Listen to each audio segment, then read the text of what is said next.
Have you ever watched a movie and thought, this movie just isn't for me, but you can name the exact person that would like the movie? That is the sort of movies that I'm talking about today on my list of 8 movies that you will either love or hate. I am in no way saying that these movies are bad in any way, but the one thing that they all have in common is that they do have very niche target audiences. And of course, I have seen all 8 movies on this list. So hopefully I can come up with some kind of recommendation that might actually fit your own personal taste. If you're new here, I go by Hordes and I talk about all things horror here on my channel on Mondays and Fridays, and if that sounds like something that would appeal to you, please feel free to stick around and join the Horde, and also leave me your recommendations for movies in my comment section for movies that you also think are very love or hate movies because they have incredibly niche target audiences based on the subject of the movies. So without further ado, let's get on to the list. Number 1. Septic Man from 2013 is a gross-out horror satire. When a town's water supply becomes contaminated, causing the entire town to be evacuated after multiple deaths, it is up to sewage worker Jack to investigate the local sewage plant. But when Jack becomes trapped in a septic tank full of toxic sewage, he starts to undergo a hideous transformation. If you like gross-out horror, then oh boy, are you in for a treat with Septic Man, because you heard that description 100% correct, because this movie is about a man who literally starts to turn into the shit version of the Toxic Avenger while stuck in a septic tank full of contaminated sewage. Now, this movie contains every single bodily fluid that you can think of, and it doesn't hold back. If you can get through the opening scene for this, then you are good for the rest of the movie, but you are gonna need a strong stomach for the opening scene, because when I say it involves a woman exploding out of both ends in a bathroom that makes the one from Saw look pristine, I am not underestimating. And this movie goes hell for leather from the very beginning. You can expect a man with shark teeth that lives at the sewage plant, his lovable giant of a companion, every single bodily fluid that you can think of, and one hideous but grotesque transformation. Number 2. Escape from Tomorrow is a 2013 black horror comedy. Jim is an unsatisfied middle-aged man on vacation with his family in Disney World. While his family frolics through the park and is enthralled by the sights and sounds, Jim finds himself inexplicably obsessed with 2 French teenage girls. The park environment soon turns into something more sinister as Jim discovers its secrets that threaten his sanity in the happiest place on Earth. Escape from Tomorrow is unlike anything you will ever see, and there will never be anything filmed like this ever again, because no theme park or attraction wants the same amount of attention that this movie garnered for Disney. It was actually shot in 2 of the Disney parks without permission, one in Florida and one in California, and Disney didn't even know that this movie existed until it appeared on the festival circuit. Now, obviously Disney decided to try and slow down the release of this movie, but believe it or not, Disney didn't actually have an argument in court because nobody actually stopped them from filming this in the Disney parks. So it is full of Disney imagery. Now, because Disney couldn't take them to court over this, instead they decided to just never acknowledge that this movie actually existed, which is crazy to me. Now, it is entirely shot in black and white. There are some sexual undertones in the unhappiest place on Earth, and there are even some not so subtle sexual moments in this movie. So, as you can guess, Disney not too happy that this movie was going to ruin their PG reputation. I'm Disney Princess Homer! You can expect the Disney parks in a way that Disney would never want them portrayed. Voyeurism, hallucinations on It's a Small World, and the best innuendo that I have ever heard in my life. Number 3. Tiand is a 2005 surreal fantasy horror.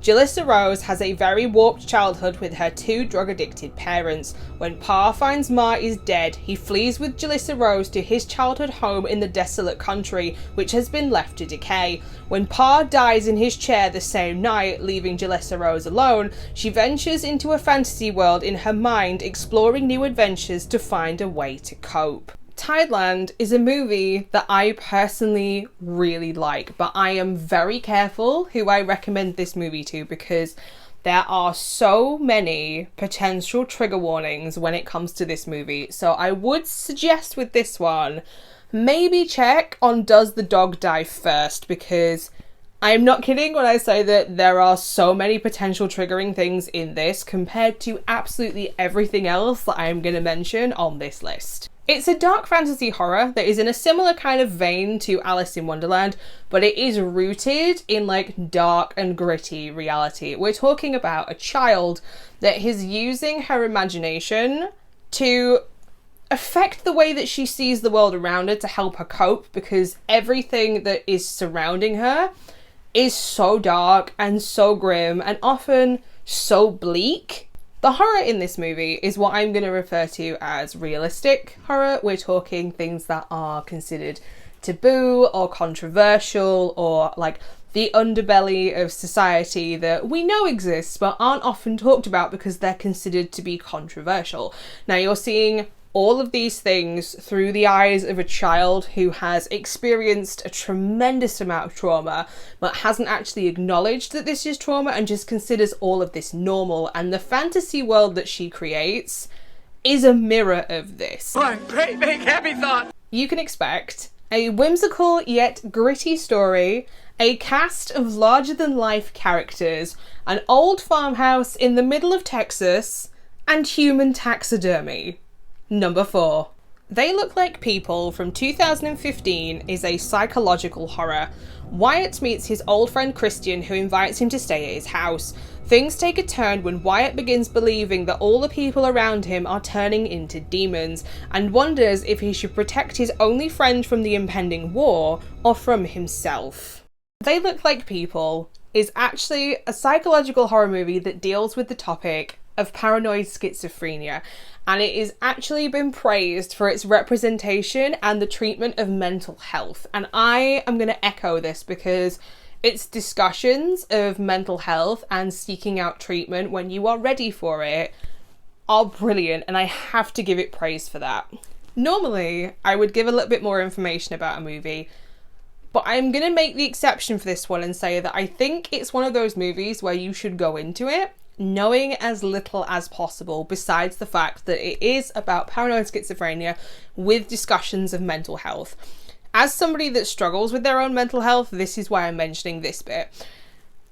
You need to be in the right mindset for this movie, because if you're having a bad day, this movie is not going to sit right with you. If you're having a good day, then watch this movie. If you're having a bad day, don't watch this movie, because there's a lot in this movie that is very relatable, and if you're having a bad day, it is going to make you feel worse.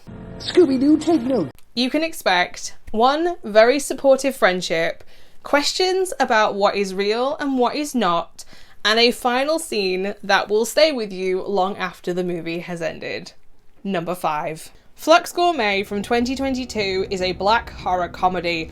A sonic collective who can't decide on a name take up a residency at an institute devoted to culinary and elementary performance. The collective find themselves embroiled in power struggles with each other and with the institute's head Jan Stevens, artistic vendettas, and gastrointestinal disorders. Have you ever watched a live performance piece where it has been left up to your interpretation what the actual piece is about? Well, that's a huge part of Flux Gourmet, because you are dealing with a group of artists that use food as instruments. Now, this may sound like a wild concept, but go with it because it actually works. There's a link here between creative expression and sexual expression, because the two of them are mutually linked together in this movie, as one will always be there to feed the other, literally and figuratively, and one cannot exist without the other. Now, mixed in amongst all of this is topics of health of all things, and gastro health to be exact. And it is this strange sort of high concept satire, but not satire.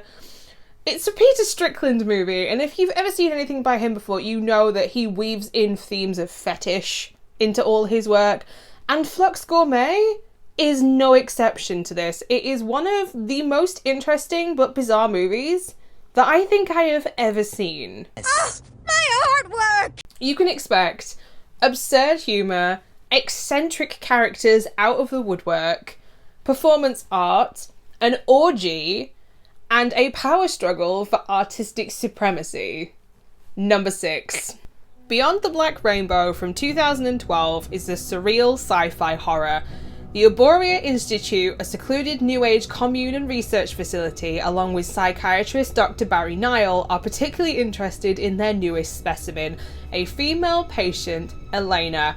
Despite being under heavy sedation, the young woman tries to make her way out of the Arborea Institute using her telekinetic and telepathic abilities. If you take Stanley Kubrick, David Lynch, and the game We Happy Few and mix them all together in a triangle-shaped blender, you get Beyond the Black Rainbow.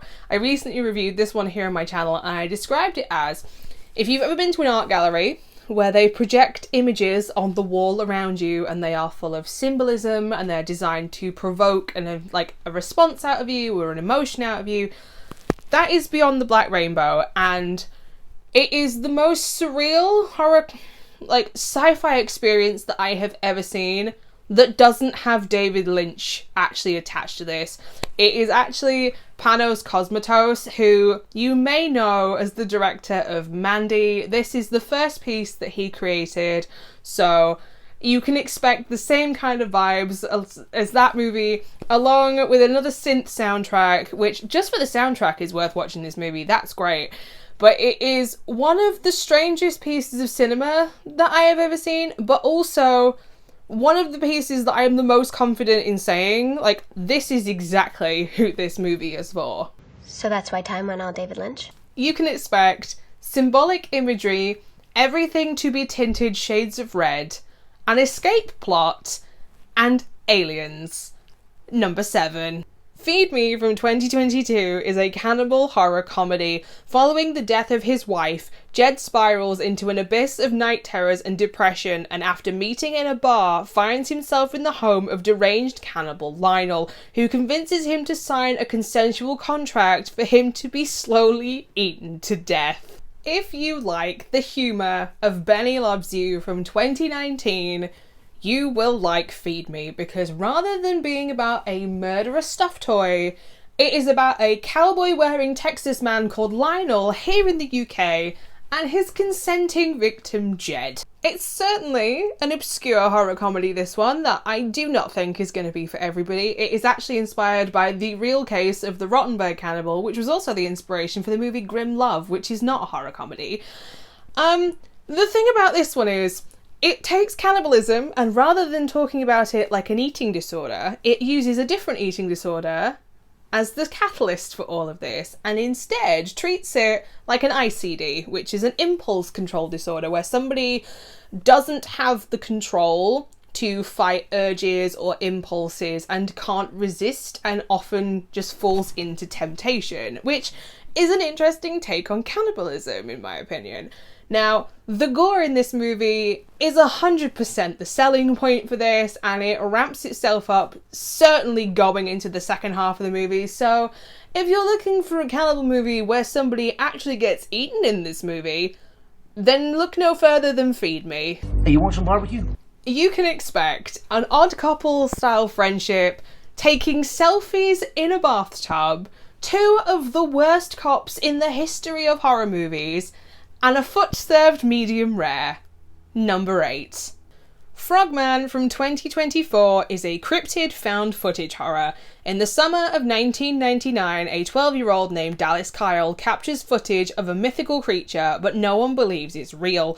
20 years later, Dallas and friends return to Loveland, Ohio for proof of the Frogman's existence.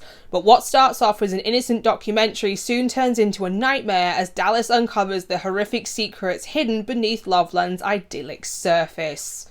This is another movie that I recently reviewed here on my channel, and I can honestly say, if you are a massive fan of found footage and a massive fan of cryptids, then you're in for a winner with Frogman. Now you need to be a massive fan of both, because this has every found footage trope that you can think of sprinkled throughout its movie, along with a massive bullfrog which does questionable things with its tongue. This is actually the movie that I have had the most mixed responses for on my channel. Now, I have had people reach out to me to tell me that they either loved this movie, they hated this movie, or they felt the same way that I did about this movie, and that is you love one of the things but not the other. Now, that's why this movie is going on this list, because unless you like both of the things in this movie, you're not going to be here for Frogman, if I'm being honest. Good job, Frogman. You can expect a found footage road trip, a cult that chants in ribbits, and a magic flute that summons a 5-foot bullfrog. So there you have it, the 8 horror movies that I think you will either love or hate. If you've seen any of these movies, I would love to know what your thoughts and opinions are down in the comments section below. Are you going to go and watch any of these movies? Do you have any movie recommendations that you think could also be on this list? Because I will go away and check out all of them like I do with every single recommendation that I get given. You can also find me over on Instagram and Letterboxd at Hordes of Horror. And don't forget, you can always stick around and join the Horde here on YouTube. I will be back on Friday with another movie review, and this time we're going for an extreme horror movie from Turkey. So until next time, bye.